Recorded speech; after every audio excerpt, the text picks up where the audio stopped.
JDK mopa mokonzi soda poto John Diamonique mwana mbalo mwana ta moto akolinga baninga pe aza moto monene akosunga ninga JDK mopa mokonzi baloba balinga te yonde JDK mopa mokonzi. Abonnez-vous massivement na chaîne ya JDK mopa mokonzi. Mwana mbalo na mposa miliki mpa ebolinga bato ba congolais na ba français bandimi ye JDK mopa mokonzi batika ye afanda na ngwende na ba conseil na ya malonga ozo sunga mokimo JDK mopa mokonzi batika ye yende soda poto yokabote. Mbote mbote na balandi nyonso ya JDK mopa mokonzi soda poto mandeko to s'abonner na chaîne na bino JDK mopa TV, chaîne ya ba information, chaîne ya ba conseil pembe pembe vérité awa bozana bonne adresse na yango bandeko avana kene musika na osenga na bino bo s'abonner belé boyoka lisolo oyo Samuel Eto'o. Samuel Eto'o fils, président de la fédération camerounaise de football. Samuel Eto'o, Obino Soboyebi, grand footballeur, l'international camerounais, grand joueur, star. Akindeli Soda poto 40 000 euros. Et bandeko nangai. Bandeko nangai naza kopangusa maboko 40 000 euros.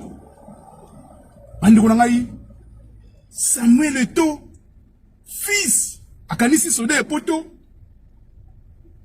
Alobi pour les bienfaits Moussalozo Sala. En tout cas, vraiment, chèque na yangoyo, il y a 40 000 euros. Samuel Eto'o bien ngali susuni na bien ngai soda poto JDK mopa mokonzi. Veut dire na lingara mboka na bino mingi le Congo, na lingi Congo ya trop, yango na mona ko na ba réseaux sociaux, na mona ka mbolo ba rezaka bien. Nalina sungayo Samuel Eto'o bandeko nangai na kosola na Samuel Eto'o en vidéo phare à phare na vidéo bandeko nangai. J'ai aucun intérêt de mentir et en même temps je m'adresse aux francophones, aux Ivoiriens, aux Camerounais, aux Gabonais, malobara français. Samuel Eto'o m'a fait un chèque de 40 000 euros. Est-ce que c'est vrai? Bandeko nangai, nene sabine lokomoko, Bokeba, Samuel Eto'o ne me connaît pas. Samuel Eto'o a yebi soda potote et puis aza pena intérêt ya koye banga. Donc Samuel Eto'o continue à 40 000 euros te. Na compte nini puisque azara na compte na ngaite ayebinga te. Mais na ene bisana bino bande surtout ba congolaise na beta c'était na ba maman congolaise oyo ya bazoba oyo ya lokoso oyo baza ko escroquer bino tongo midi. Pourquoi? Bozwa conscience bolanda oyo na zipsa bino escroquerie. Escroquerie eza na kati ya internet na ba réseaux sociaux et kotiti na TikTok ya kosakana te. Neka kukebisa onde ko ngai. Samuel Eto'o pesinga 40 000 euros te. Ya lokuta. na sololi na ye c'est vrai mais muto na osola na ye ezali mobimba ya Samuel Eto'o mungongo ya Samuel Eto'o mais en réalité ezali nango babengaka na lopoto hologramme. Hologramme, un hologramme elingi koloba nini? Elingi koloba des images en relief, c'est-à-dire virtuelles. C'est-à-dire muto bo mona wana na niveau ya internet, na niveau ya YouTube ou bien na niveau ya TikTok. O mona ye en face na vidéo bo solo na ye. Mais ezali mutu mususu balatisi ye nzoto mobimba nyonso ezali fait par ordinateur. Babenga ngona lopoto un hologramme. Mutu na bato bayebi mot hologramme ou bien qu'il y a un dictionnaire qui est un mot hologramme au monde qui ezali les images en relief. Donc en réalité, on a solo na ye na osona ye za na Samuel Eto'o te. Ezali image en relief hologramme. Alors, nazana pour nous savoir que ezali lokuta na banzi bote komona dernièrement il y a pas longtemps moi si moka mundele une française na kombo ya Anne, madame Anne. Baoti ko escroquer 850 000 € na faux Brad Pitt. Bolanda kiango. Alors na obeta cette na bino ba maman congolaise o bolingi mbongo mingi ba lokoso. Oya bazoba na oloba. Po ya mayele bazali. Mais ya mayele bazamuke ya bazoba baleke belé pour na lokoso ya mbongo. Ba maman congolaise baza ko escroquer na niveau sakanate bokeba. Bokeba. Ngai na solaki semaine passée pendant une semaine. Mais na yeba ikeza lokuta mais na ngana keleti na suka. Et on a suka na yozwa réponse. Réponse yangoyo. Bolimbi sangay na la kabino réponse. Bo comprendre que ba makambu oyo eza lokuta. Escroquerie eza na internet na niveau sakanate. Na linga bozwa conscience. Na yego sauver ba vie, na yego sauver ba poche na bino ba mbongo na bino. Na compte, na o sauver bino ba ndeko na ngai. Bomona vérité, ya vérité na makambu oyo ya ba escroquerie ezoleka na internet ndenge bazo kosa bato. Batindeli ngai penza donc na téléphone Bozela, bolimbisa ngai parce que ezali bautotindela ngai yango. Nalingaki na lakisa bino bomo na bino moko que niveau nini escroquerie est commis na voie normale. Na voie normale. Bandeko na ngai. Bandeko na ngai, il faut faire très attention. Ba maman congolaise bolingi mbongo mingi bokeba bako benda yo mbongo nyonso na compte.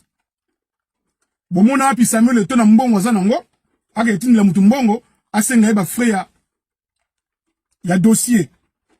Bomona yango wapi ezala na mboka nini muta mbongo atini la mbongo asenga osu ba frais ya dossier. Alors Samuel Eto'o asenga 800 € ya ba frais ya dossier. 800 € ya ba frais ya dossier bandeko na ngai. Mobola lokolanga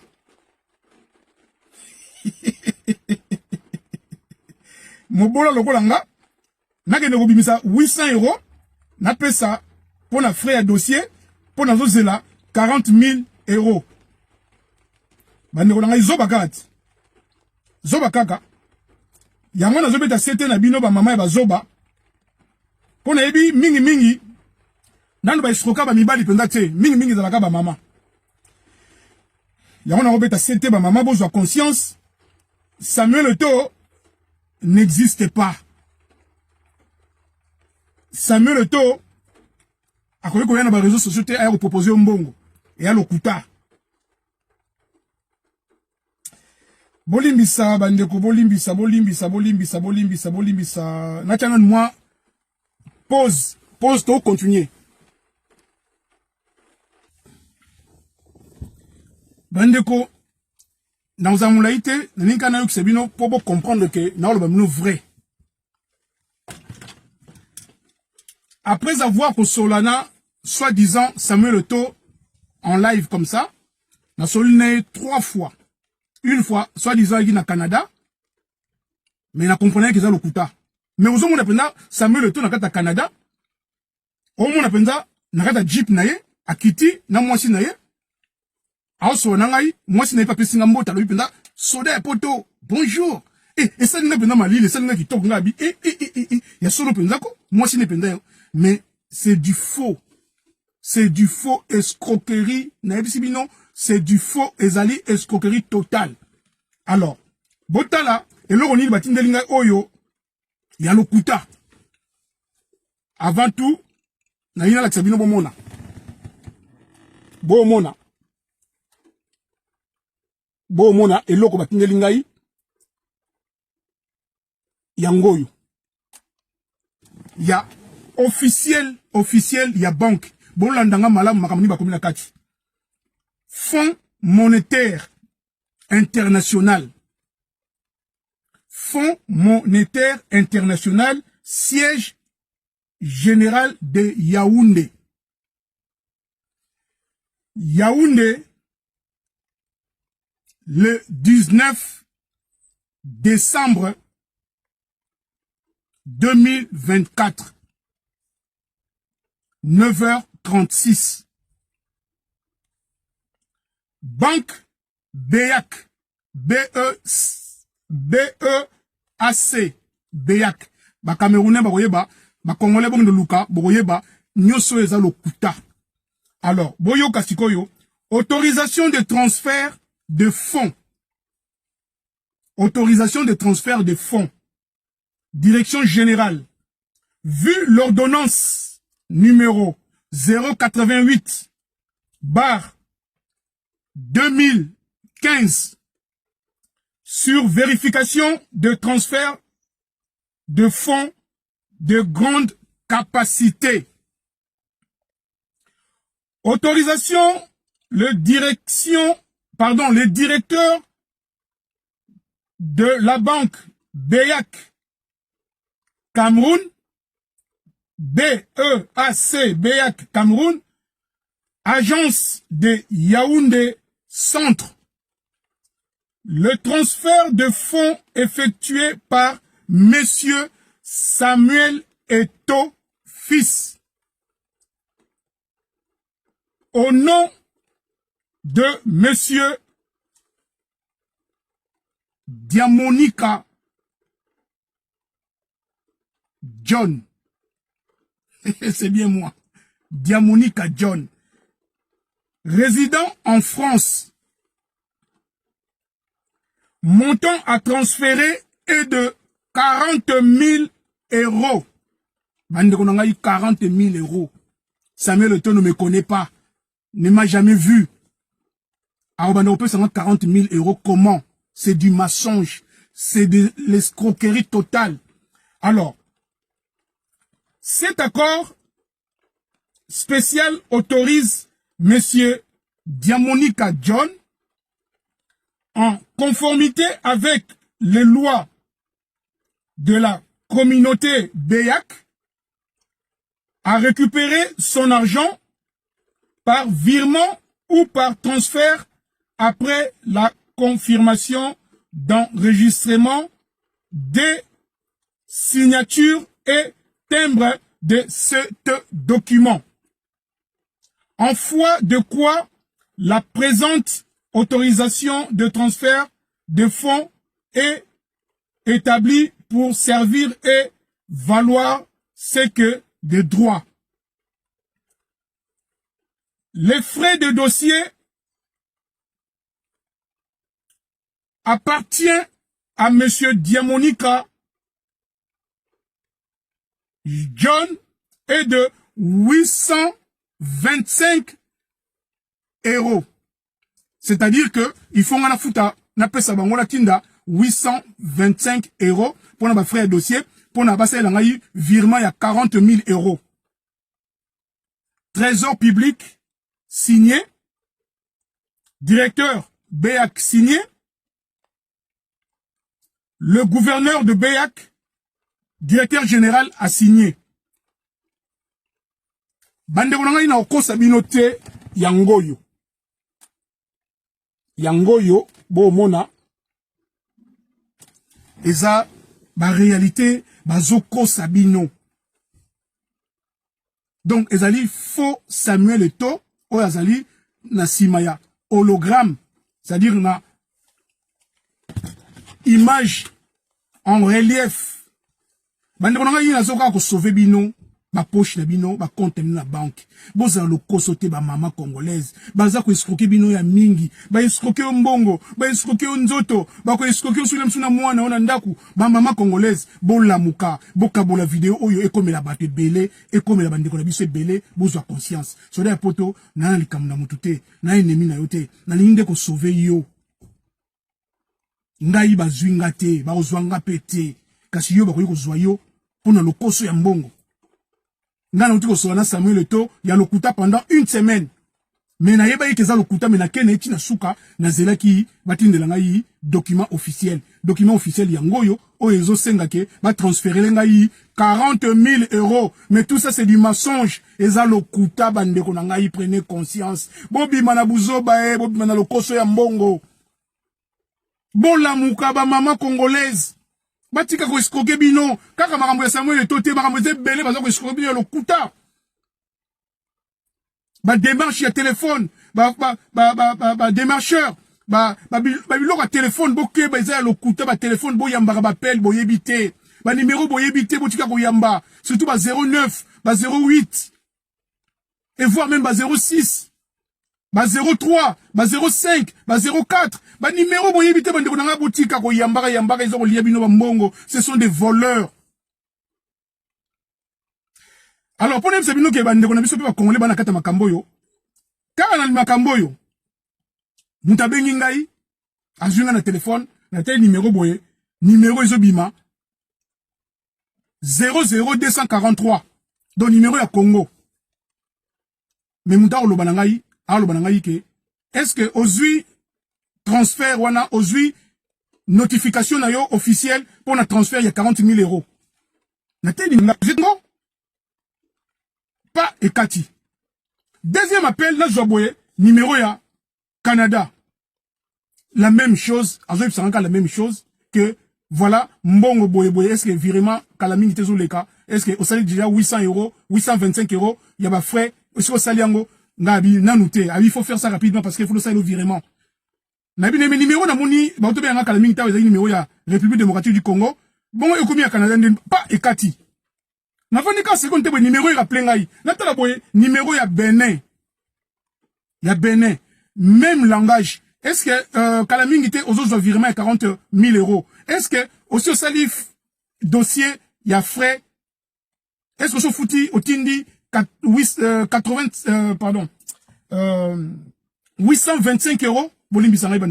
Je suis tellement là, j'arrive au travail, donc est-ce que ce sali versement il y a 825 € pour notre frère dossier avant ça il a eu virement il y a 40 000 €.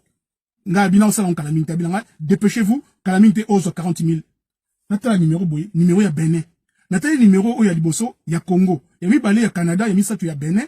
Bango nous na langage moko. Bazolinga na tinda na nous frais à dossier 825 €. Donc j'ai compris c'est des voleurs. C'est des voleurs. Voire même na banzi bandeko so congolais mbasa makambo yo, ce sont des voleurs. Ba nigériens ba makasi na makambo yo, voire même aussi les camerounais. Faut faire très attention bandeko na ngai na Shukiawa, to comme la prochaine émission. Nzambe apambola bino et vous partager l'émission oyo. Ciao ciao.